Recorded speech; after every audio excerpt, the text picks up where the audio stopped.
Good evening, everybody. Welcome and belated happy Thanksgiving to everybody. So hopefully you're all awake and aware after all the eating yesterday. So today's seminar is going to be on merit scholarship specifically. Some of you might have attended our previous seminars on financial aid, but I wanted to set up a seminar specifically just to educate you about the process of how to potentially look for merit scholarships, what you can do to potentially make yourself more competitive for merit scholarships, just so you know what the landscape is like and what you might be eligible for. So my name is Patrick Tapia. I'm the Vice President of Counseling for HS2 Academy. If you have not joined one of our seminars before, I typically will either do the Q&As or do my own seminars during these Friday evenings. So we're glad that you can join us. So first of all, one of the key reasons why I feel like I'm a little bit more qualified than some people to go ahead and give this talk is that I myself actually received full scholarships for both my undergraduate education at USC and also for my master's program at Harvard. I got a scholarship specifically for grad school as well. So I do know a little bit about the process and why obviously it's going to be very valuable for all of you to try to make yourselves as competitive for scholarships, especially these days, considering how expensive college has become. So before we dive into merit scholarships in particular, I kind of wanted to go ahead and tell you a little bit more about the financial aid process in general. So financial aid as a general category can be broken up into four main components, right? You will have scholarships, which either could be merit-based, which is what we're going to talk about largely today, but also need-based scholarships, which are going to be similar to this next point that we're going to talk about, which are grants. The main difference here between scholarships and grants and the last two components is that the first two components do not have to be paid back. So in a sense, this is kind of like free money for college, right? Loans, if your parents in the audience today, you're very familiar with loans most likely because, home loans, car loans, you know how those operate, right? Oftentimes these have to be repaid with interest, but oftentimes for college, the interest rates tend to be fairly low. In some cases, they may be subsidized by the federal government, but in other cases not, right? So definitely do your research if you are applying for financial aid and you're eligible for and you take out some college loans. And the last category is work study, which is basically kind of like an allotted amount of money that could be used to subsidize an employer who hires you for a college job, right? So for the most part, you might have heard about some of these other components if you've attended one of our financial aid seminars, but today I want to focus more on scholarships specifically. So the main difference, of course, between a need-based and a merit scholarship is that a merit scholarship is based purely on your merit, i.e. your academics, your test scores, your activities, and it's typically a fixed amount, right? So it's not usually going to be a sliding scale. They'll have like a full scholarship, a half scholarship, a quarter scholarship, right? So it's not going to be adjusted based on your financial need for the most part. Whereas need-based scholarships usually require you to file something called the FAFSA, which is the free application for financial aid. And that's normally going to be done usually before February if you're applying for next fall as a senior, okay? Some schools may require you to submit something called a CSS profile, which basically is an additional application that many private schools will use to kind of like gather additional data about your assets. And need-based scholarships will typically scale depending on your financial need. So once they've calculated how much financial need you have, the amount of that scholarship will then vary. So normally need-based scholarships are tied into your financial aid award letter, right? So whereas merit scholarships normally, in some cases, some schools don't even require you to fill out the FAFSA. They could just send you an offer that you've gotten a merit scholarship purely based on your academics. Okay, so why are merit scholarships so important these days? Well, as you have probably seen, there's a lot of inflation going on post-pandemic. But even then, even prior to the pandemic, we've seen this trend where college tuition has gotten much, much more expensive. And unfortunately, this creates this circumstance where a lot of middle-class families are typically getting the brunt of this because typically richer families, they have more assets. Many of the parents have already saved up for their child's college education, right? They have various college tuition plans they've saved up, or they may have more disposable income to pay. Whereas poorer families tend to qualify for financial aid, which means these days, if you're in the middle of class and you really want to take advantage of maybe looking for schools that would offer scholarships, that's definitely something that I've talked to many families these days, where they might strategically apply to schools that might be slightly less competitive if it gets them a chance to get more merit scholarships. So that's certainly something that we want to talk about today. Like, how important is the overall ranking of the school versus maybe how important is your family strategy to make yourself more competitive for possible college scholarships, right? So part of the reason why it's gotten so bad is if you look at the trends, even in just the last 20 years alone, college tuitions have more than doubled, right? So for private schools, you're looking at about an average of about 18,000 to now about like 44,000 is the projected one for 2022, right? Even state schools are going up as well. So like, for the UCs, for instance, you're looking at an average of about, 10,500, and it's now up to like 28,000 for a state school, right? So this trend is not going to abate.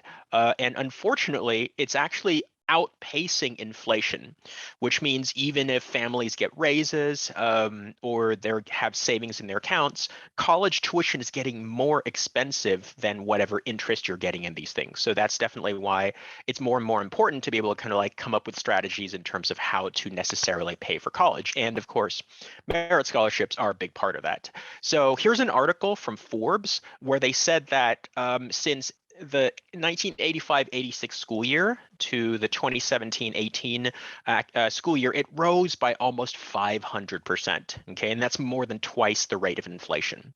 All right. Another from a website called Venture Capitalist notes that since 1980, college tuition and fees are up by 1,200% compared to the Consumer Price Index, which is like, I guess, another like measure of inflation, which has only risen by 236% within the same time frame. So it's definitely like outpacing inflation. All right, so as we can see, this is a sample for Harvard for this fall. So this is probably representative of a lot of private schools, and they're typically going to charge you for tuition, but that's only part of it. So even if you, let's say, for example, you got a full tuition scholarship, unless that covered the full cost of your education, you're still going to be basically liable for the fees, room and board, right? That's not usually going to be included in a full tuition scholarship, unfortunately. But having said that, a full tuition scholarship is, of course, going to be a huge percentage. So even getting that would be a huge help for a lot of families. Okay. All right. So why do colleges offer merit scholarships? What's the strategy behind this? What's the purpose? Okay. Well, first, colleges use merit scholarships as a tool to recruit students that they want on campus. So as you can probably imagine, for various reasons, sometimes it's for athletic recruiting. They need to field competitive sports teams, so they try to recruit students. Some schools want to I guess, increase their overall profile in terms of how competitive their student bodies are. Certain schools, for instance, that are actively and strategically trying to raise their rankings in websites like US News and World Report, they will deliberately try to offer more merit aid, for instance, so that they can shoot up in the rankings, because one of the ranking criteria would be things like average GPA, average SAT or ACT scores of the student population, right? So if a school were to want to like boost themselves up in the rankings, they will sometimes try to deliberately offer more merit scholarships just to try to make themselves more competitive over time. Now, unfortunately, the top universities, the ones that are probably already in the top 10, 15, don't often give out merit aid, either unless it's to extremely qualified applicants, if they do so at all, or none at all, right? So like the Ivies, for instance, historically do not give out merit aid just because they're already very competitive and they're already getting a lot of top students anyway, so they don't institutionally need it, okay? However, less competitive schools will sometimes offer what they call tuition discounting. So they'll often package that in the form of scholarships just to make themselves look competitive. So one example is like maybe if you're applying to some other state schools other than your home state. So in this case, the majority of the audience is probably from California, right? So if you're applying to, let's say, for example, a local state like Oregon or Arizona, they might include grant aid there and they'll package it as a scholarship because it might make it sound like, oh, the student is, we really want the student there, right? So you're an exceptional student for us. And that'll make the student feel much more willing to go there because they feel like the school desires them more, right? So sometimes that's part of the strategy that schools will use to entice students to come there. Other schools have used merit aid on certain conditions set by donors, for instance, right? So if like a school is trying to recruit students based on a certain criteria, like they want more underrepresented minorities, or if they want more students who are interested in certain fields or majors or professional disciplines, right? So those are tools that schools use to basically kind of attract the types of students that they want. Okay, so let's first talk about merit scholarships from universities. Okay, so as you can very well imagine, many private universities offer merit scholarships, but since it's largely to recruit, the most generous schools are actually the lower ranked schools, because then they would be the ones who are more likely to want to entice higher achieving students. Okay, so which colleges actually do offer merit scholarships? So as I said earlier, typically the top 10 or 15 colleges do not actually provide merit aid. There are some exceptions. We'll take a look at a list later on, because one, they don't really need to, right? They already have a good, they already have more than enough top applicants that they don't really need to go out of their way to recruit any top students. They really have more than their fair share of highly qualified students. The second is that a lot of top universities prioritize philosophically more need-based aid, right? So they're trying to recruit more underrepresented and lower income students on purpose. So they don't necessarily want to give out need-based or merit-based scholarships for that reason. Okay, in fact, the entire Ivy League has a joint agreement that they cannot offer any sort of merit-based scholarships, even for athletic recruiting. So what that does mean is that for the few top private schools, you have to be truly, truly exceptional. So even for a top 20 or top 30 university that offers some merit aid, the bar is going to be really, really high. So you're going to want to be maybe in the top 1 to 2%, maybe top 3% of their incoming class, and have very competitive GPA, test scores, and of course, other activities like leadership, or potentially competitive activities that you could pursue at that university. Okay, so here is a list of top 30 universities along with their US news rankings where they do offer some merit aid. So if this is something that you want to maybe take some notes on and try to see if some of the schools that you're looking at are on this list, please feel free to go ahead and record those, right? So the actual number of scholarships, though, will vary. Some of them have very, very few. As you can well imagine, University of Chicago and Duke only have a small handful of merit scholarships every single year. However, there are some schools, though, that offer even more merit aid. And I just want to point out two that are fairly notable just because they do go out of their way on their websites to talk about how many merit scholarships they have. And the two I wanted to take a look at are Vanderbilt University, which has about 250 merit scholarships every single year, and the University of Southern California in LA has over 300. In fact, I think just for full tuition scholarships alone, they offer more than 100. Okay, so relative to these other schools, and all of them do have merit scholarships, these two in particular stand out to me as the ones that offer the most merit aid. So how do you qualify then? So what's the criteria for qualifying for these things? So first of all, as I mentioned earlier, the vast majority of these schools will automatically consider students for scholarships. So there's not a separate application needed. However, there are a few that will require you to fill out separate applications, right? So I think there are some for Duke and for like WashU St. Louis, I believe, where you actually have to fill out an application. There might be a couple that have extra essays involved, but I think for the vast majority though, you don't have to do anything separately, just as long as you apply. There are certain schools, though, that will have what's called a merit scholarship cutoff deadline. So a couple of examples of this would be USC, for instance, has a December 1st scholarship deadline. So if there are any seniors in the audience, just keep that in mind. Please try to get your USC application in there on or before December 1st. Another school that has a December 1st deadline is Boston University. So if any of you in the audience are considering BU, please definitely try to get your application in there if you wish to be considered for merit scholarships. There are some that are even earlier that have already passed, unfortunately. So like a school like Wake Forest, for instance, considered applicants who submitted their application by November 15th, okay?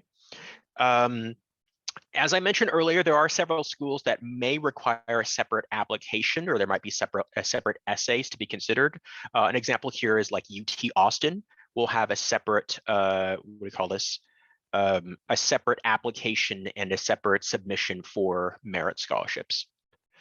Okay, so what criteria then? So how good do you have to be, right? So as I said earlier, usually the considered students will have the highest possible GPA with most rigorous courses available. So you're going to want students to take like the most difficult AP classes at their high school. You're also going to want to make sure that you're taking, you're getting as close to straight A's as possible, right? If they consider test scores, it'll probably need to be in the top, like the 99th percentile for test scores, which usually means you're going to need an SAT score of about like 1550 or higher, or 35 or 36 on the ACT, right? For some that have like criterion based on activities, they usually want to see signs of leadership, right? So if you can be, an officer in one or more clubs, if you can be like an ASB president or vice president or something like that, or be very active in other things like community service, or just, showing unusual talent or ability, right? Those are usually factors that would make make colleges be more interested in considering you for a merit scholarship. Okay, so here's a sample. This is from USC's website. So as you can see here, just for the full tuition trustee scholarship alone, they have approximately 100 of these every single year. And the criteria that they look at here says that candidates are selected by USC faculty and staff from an extremely competitive national pool. Applicants pursue the most demanding curriculum and achieve at the highest level. So obviously it's going to be extremely vague, but like when they say achieve at the highest level, it's going to be similar to that criterion I mentioned earlier about having, 99th percentile test scores typically, and very strong extracurricular profiles. Okay, for their half tuition scholarships, for the presidential scholarship, they even have more. It's like over 200 in some cases, but that probably has a similar standard as well. Okay, so just to kind of go through a little bit more about USC's process, because this is the one I'm most familiar with, because I did get a scholarship to USC for my undergrad education. All right, so typically the way it works is that students will apply on or before December 1st. And then they're going to be notified sometime in late January or early February of their scholarship offer, right? They'll receive a letter saying like, hey, congratulations, you're being considered for this scholarship at USC, right? And they're then invited to a weekender, right? So you will be going there, spending the night on campus. I don't know if they're going to be doing it this year, because obviously the last couple of years they didn't do it because of the pandemic. But in previous years, they would invite you on campus, and they would, have a host student like have you stay over in their dorm room, and they'll basically have some event they do for you. I think it's usually like you watch the band perform or something, and then on the next day, after you've had breakfast and having a quick tour of campus, you will then be interviewed by a panel, and the panel is composed of 3 USC members. So a faculty member, a professor, I guess, an admission staff member, and a current student from that school that you're applying for. Okay, and they'll typically ask you questions about your application, things about your various activities in your leadership. And there is actually a chance that you can get upgraded. So based on how well you do in the interview, some students have had their USC scholarship offer upgraded to the next level, right? So if you're already being considered for like a full tuition scholarship, they do have an even higher tier of scholarships. They have the Morks family and the Stamps family scholarships, which are full tuition plus $5,000 a year for your educational expenses. So that's the highest level of scholarship that you would be getting. Okay.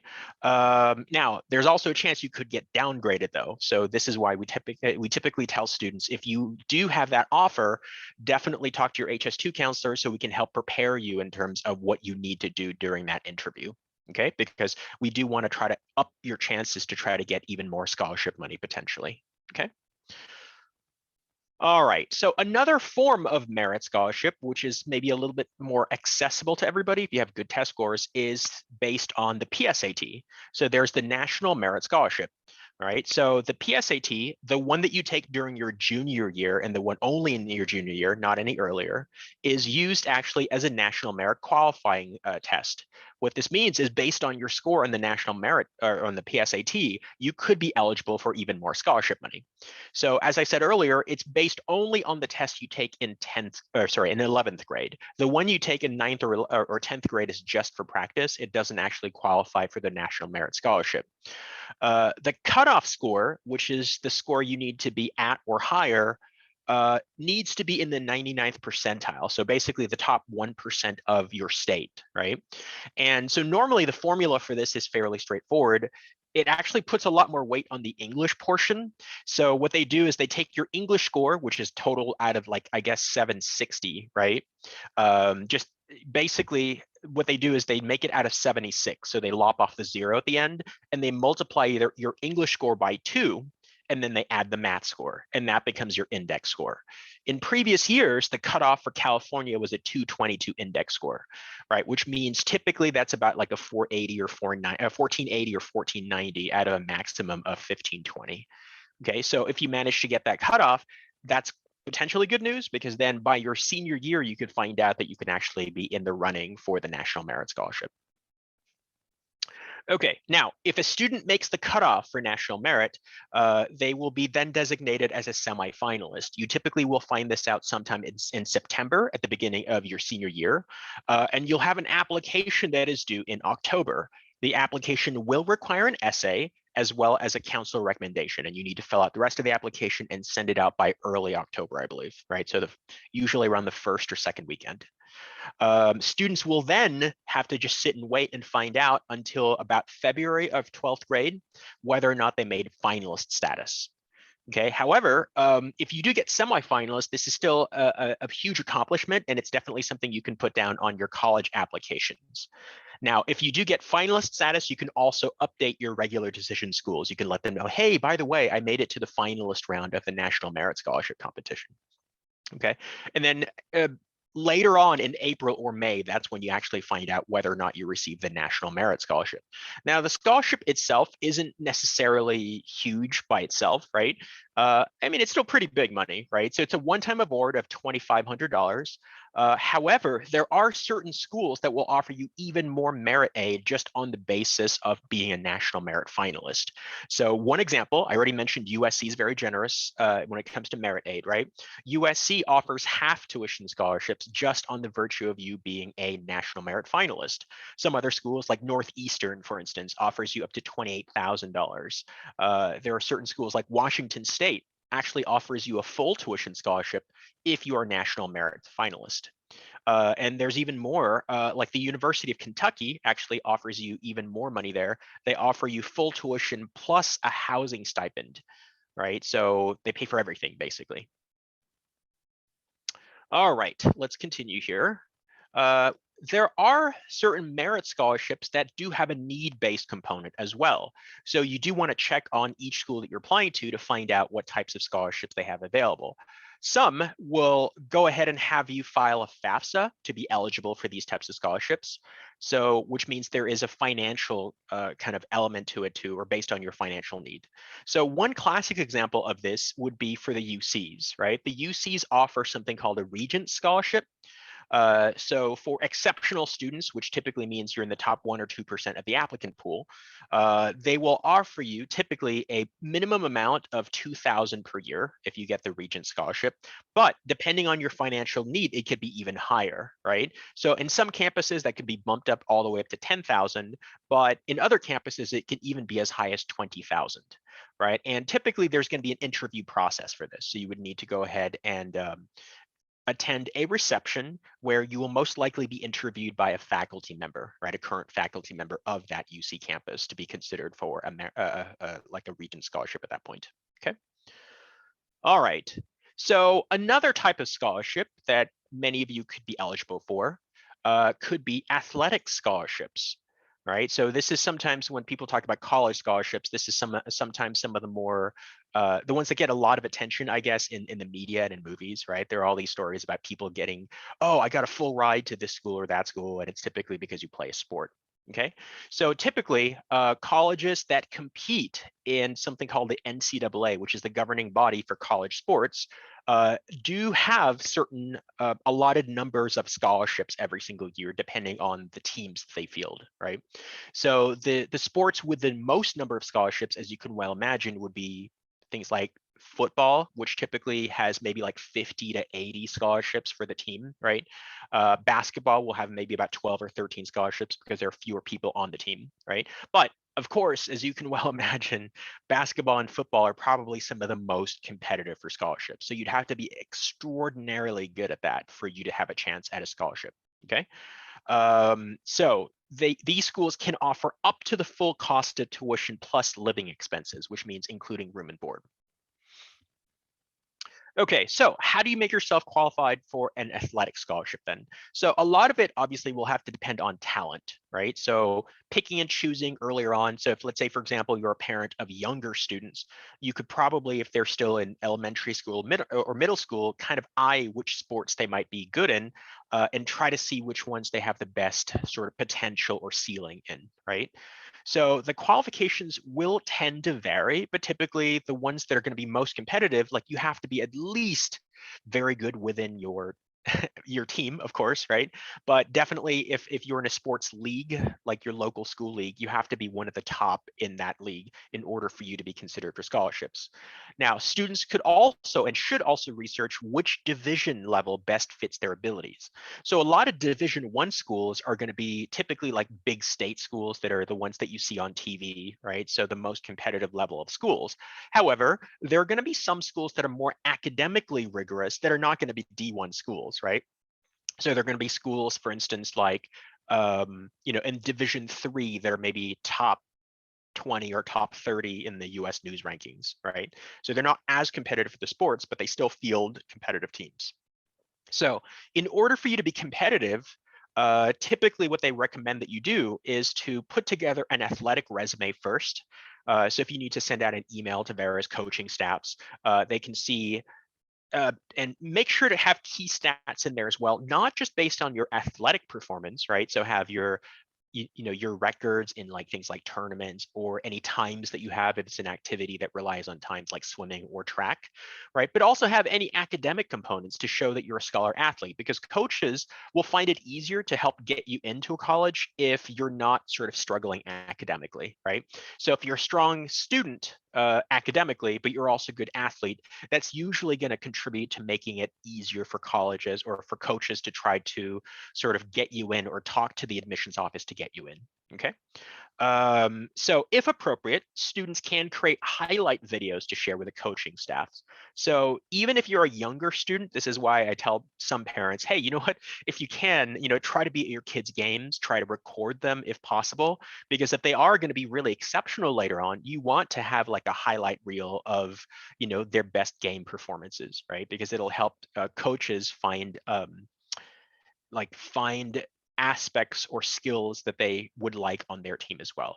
Okay, so normally, if you want to go ahead and approach the coaching staff first, because there's so many different possible candidates being considered for these scholarships, students can go ahead and email a coaching staff if they're interested in attending the school, and the coach might reply right away, or the coach might take some time to go ahead and reply. But if they're interested in you, they'll probably follow up. They'll probably call you.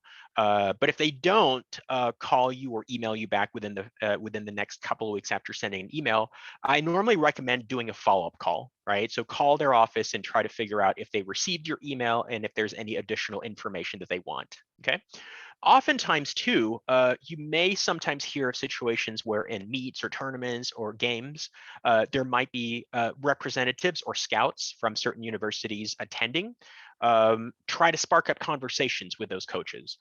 If you are going at a tournament that's being hosted by the university, there'll probably be at least one or two members of the coaching staff present there. Try to see if you can approach them, try to talk to them. I mean, if you're really good and they pay attention and they see you, that's definitely good, because then you'd be in their radar, right? Okay. Now, Exceptionally talented students for athletics can be recruited even as early as freshman year, right? So coaches can start, initiating conversations even with much younger students if they know that you're very promising. Okay. Another thing to consider too is that the division that you're considering can also determine how much of a scholarship award you can get. Now, as you can well imagine, Division I schools are going to be the most competitive for those particular sports, so that they're typically the ones with the biggest budgets who then offer like the most full scholarships. D2 is going to be in the middle, while for Division III, there's almost always no scholarships. I think a mere like 20%, if I looked at the stats right, of Division III athletes even have some form of scholarship, but it's not typically going to be a full scholarship. It's going to be like a partial scholarship, or they can tie it into some academic component, for instance, right? So if you really are exceptionally good at your sport and there are schools in Division I that are, interested in you, that's your best chance of getting a lot more scholarship money, of course. Okay. And then lastly, here in athletic scholarships, I will say exercise some caution with any promises that a coach might tell you, since some coaches tend to try to oversell their ability to get you in, right? They'll say like, oh, you know what, you're outstanding, no problem, I'll go ahead and talk to the admissions office, we'll get you in, and then they may or may not do it, right? So try to base your chances of getting into the school largely based on your academic factors instead of your athletics, unless you know they're serious and they're actually offering you potential scholarship money. And if possible, that's why it's good to have things in email. That way, the coach is less likely to backtrack on any promises they make you, right? So really try to have as much of that communication in writing if possible, right? Okay, so the next other category, there are various activities that could get you scholarships.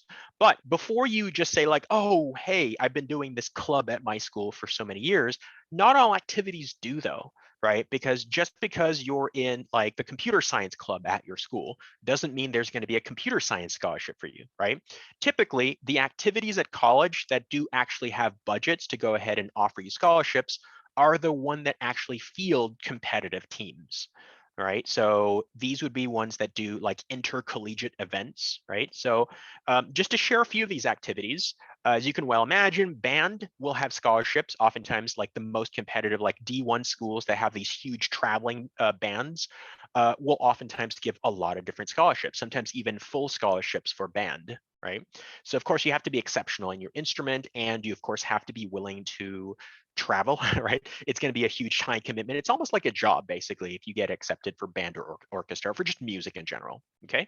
Another one that I know a lot about would be speech and debate, because I got my scholarship at USC partially for an academic scholarship, but also partially for debate scholarship. All right. And you obviously have to be very competitive. And it's like I said, there's a commitment that you have to compete at the collegiate level.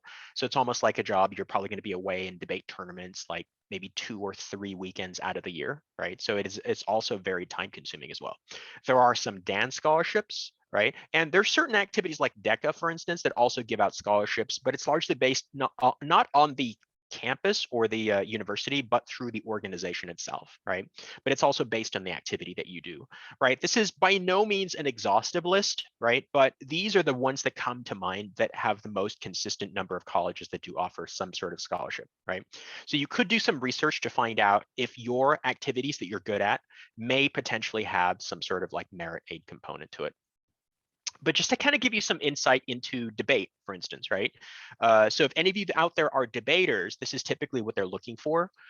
So if you're competitive for something like speech and debate, you have to consistently excel at the national circuit tournaments, right? So those are the big tournaments that a lot of people from across the country attend. And if you typically will break to elimination rounds in these tournaments, that's going to be good for you, right? Now, naturally, if you qualify for something called the Tournament of Champions, which is widely considered the biggest tournament of the year, right? This also will make you stand out even more and maybe garner the attention of various coaches and assistant coaches from big debate programs. Now, of course, in addition to your debate ability, right? So you have to be someone that they say like, okay, so he or she could debate for us, right? You probably also have to have a strong academic profile, because a lot of schools are not necessarily just going to offer you a debate scholarship just because you're good at debate if your grades aren't very strong, right? So you still probably have to have close to the same standards as you would for an academic scholarship, because typically what a lot of top schools do is they will take some of those academic scholarships that colleges will offer, but they will sort of like section some of them with the added qualification of, hey, you have to participate in this particular event, right? So, and that's pretty much what was the case for like schools like USC, like schools like the University of Michigan, University of Kentucky. They will have academic scholarships that also have the added component of tying into an activity like debate, right? It also helps, of course, if you have strong leadership skills. So if you're like president or vice president of your club, right?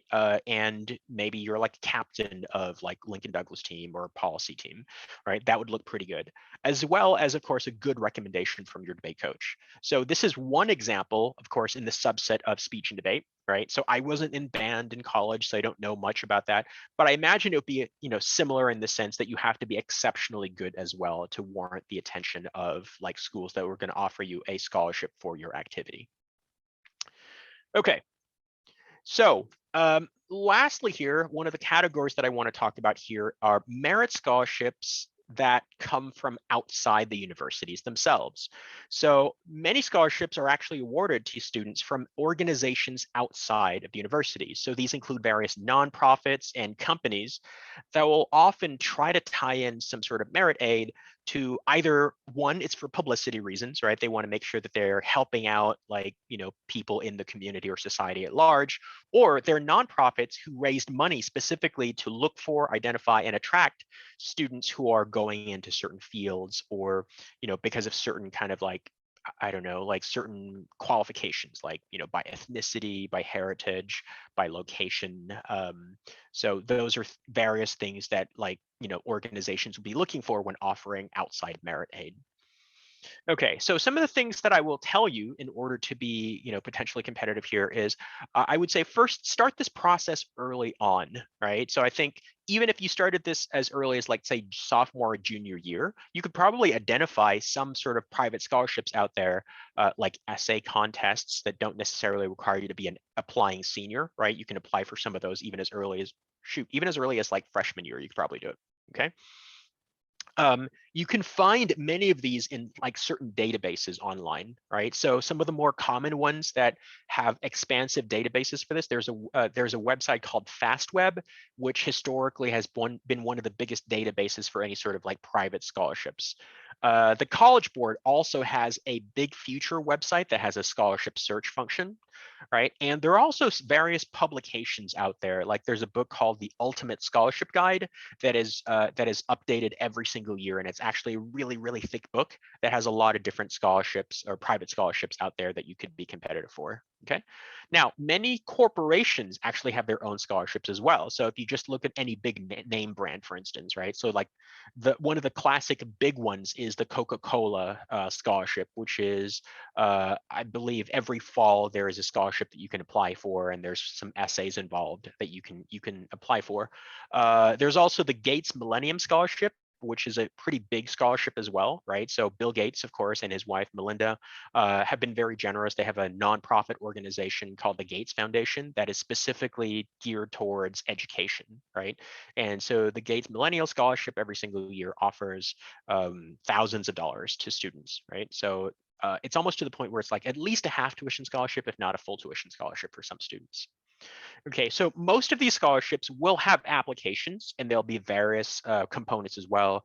There could be some essays, but there are also going to be certain standards as well. Like, of course, you have to have a good GPA, you have to have good test scores, and some of them may even require recommendation letters, right? So the criteria itself will vary tremendously based on which scholarship, but if you start the search process early, you could probably find out and plan ahead to be more competitive for these types of scholarships. Now, another bit of advice I tell you is don't just go for the big fish. And that's the mistake that a lot of students will make. They'll only want to apply to the ones that are like $10,000 or more, right?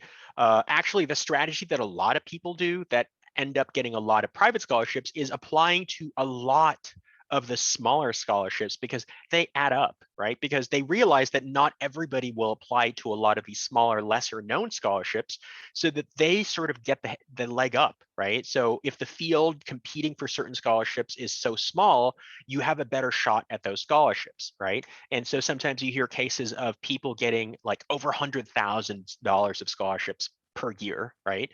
And so that, of course, will be extremely helpful because then that practically will pay for your entire college education, right? So I would say, if this is something that you want to do as part of your overall college strategy, start early, right? Start as early as freshman or sophomore year and start looking at scholarships already. If you feel like this is going to be an important tool for you to be able to pay for college. Okay. Some of these will just be like you apply and they'll consider you, but some do have essays, which means if you're exceptionally good at writing, this is definitely something that could be very well suited for you, right? So they're not always like creative writing type essays. Some of them could be like academic, much like the same way that you would do like analyzing a book, for instance. Some are going to be based on advocacy, like how good you say, for example, propose a solution to a problem, for instance, right? So the types of essays that they have you write will probably differ dramatically depending on which scholarship and depending on what type of organization they are. Okay. All right, so a few more things about outside or private scholarships. So outside scholarships can actually help your chances of getting accepted into top schools. How so? Well, one, if you've already gotten some of these scholarships, these colleges will see that you're actually a very exceptional student to be able to warrant that. It's like having more awards or having more honors or recognition, right? So anything that distinguishes you from other students automatically kind of puts you in the radar of more top schools. So even if they, like the Ivies, for instance, may not offer you an actual scholarship, the fact that you get some private scholarships outside can make you more desirable, I guess, for these top schools. Not only because you look more exceptional, but in some cases, it could also be because, hey, we don't have to pay money for this person, right? So instead of offering them a ton of financial aid, they know that some other outside organizations are already funding your education for them. So it's sort of like, hey, we can accept this student and then we can save some of that extra money for some other students that will need more financial aid from us. So in a way, you're sort of like a freebie student for them, right? An outside scholarship, though, isn't necessarily going to go ahead and replace like your loans in its entirety, right? Many colleges use a certain formula, so it's half and half. Let's say, for example, you got financial aid from a school and you got about like $15,000 worth of loans and you got a private scholarship worth $20,000. So what a lot of universities will do is they will credit half of that, right? In other words, they will put down on your financial aid award half of that outside scholarship and they will convert maybe $10,000 of that loan component. Some, they're not as generous, so they'll convert the grant component into just grant aid instead, right? So they're going to basically kind of like so it's not exactly like if you get a full tuition outside scholarship and you get money from the school that they will overlap over each other, right? So schools have complicated formulas for this so that in effect, it'll be taking up half of your financial aid. Okay. However, if you're not eligible for financial aid, that's actually maybe potentially good because then you just get the entire outside scholarship amount, right? Outside scholarships, though, can be renewable for up to 4 years, but some may require something like a FAFSA or a CSS profile in order for you to maintain that eligibility. So you're going to want to do research in terms of the outside scholarships that you have and that you're eligible for, okay? All right, so to wind down here, whoops. Yeah, so most merit scholarships are renewable for up to 4 years. I think we already mentioned this earlier, based on like the criteria. Generally, students must maintain at least half or full-time enrollment, right? So if you dip down, let's say, for example, a full-time enrollment at a certain college is 4 courses. If you end up dropping 3 of your courses and you only keep 1 course, then you may actually lose your eligibility for your scholarship, right? So it's good to pay attention to the fine print if you do get a scholarship award to make sure that you can maintain that scholarship. Now, the majority of scholarships that I've seen out there will only require you to have at least a minimum of a 3.0 GPA. But depending on some scholarships, if it's like really, really big, like you have full tuition plus educational expenses, that might go all the way up to about a 3.5 GPA, right? So basically kind of like, averaging it A's and B's, mix of A's and B's. All right, so students must also be in good academic standing. What this means is that if you do something that potentially risks you being kicked out of the university, like cheating, or you're doing something, criminal activity like drugs on campus, if it's not allowed, for instance, that might be grounds for them to revoke your scholarship. So if you do get a scholarship, that's a lot of money to lose. So be very, very careful with it. Be on your best behavior at that university if you want to maintain your scholarship for 4 years, okay?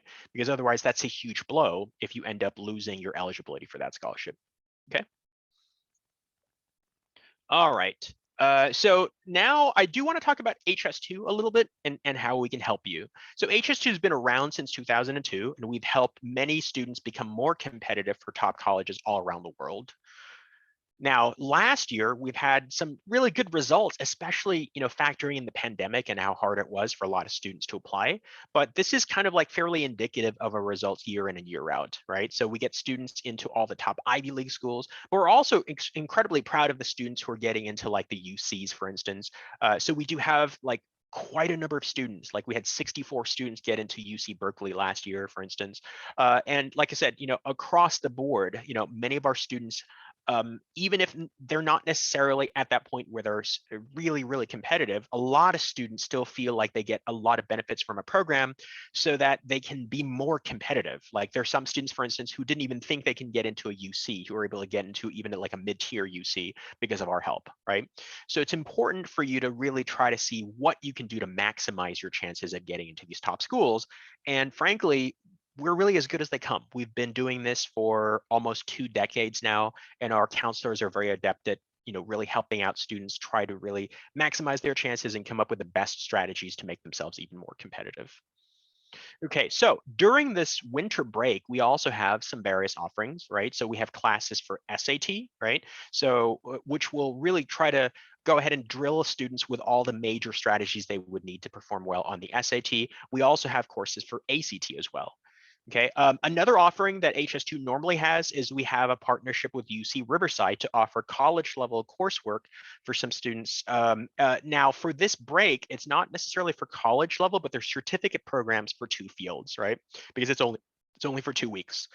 So we have a program specifically for those interested in engineering or computer science.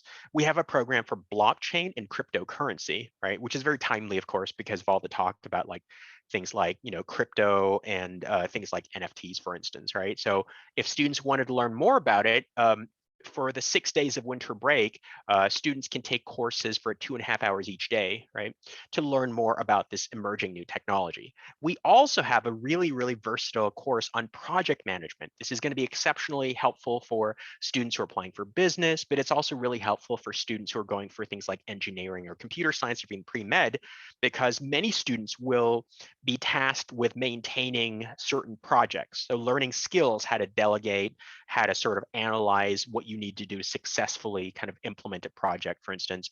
Those are all helpful skills that students should learn about. So these are 2 offerings that we have. So both the blockchain course and the project management course are things that could be immensely helpful for students, especially if they don't really plan to do too much during winter break anyway. This could be a great chance for them to pick up some really useful skills.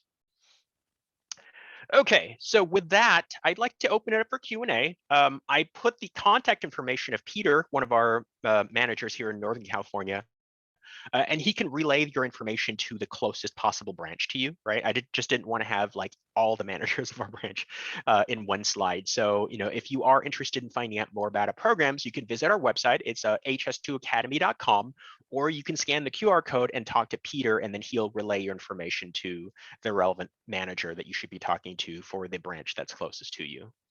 Okay, so with that, yes, I'd like to go ahead and field for Q&A. So let's go ahead and see what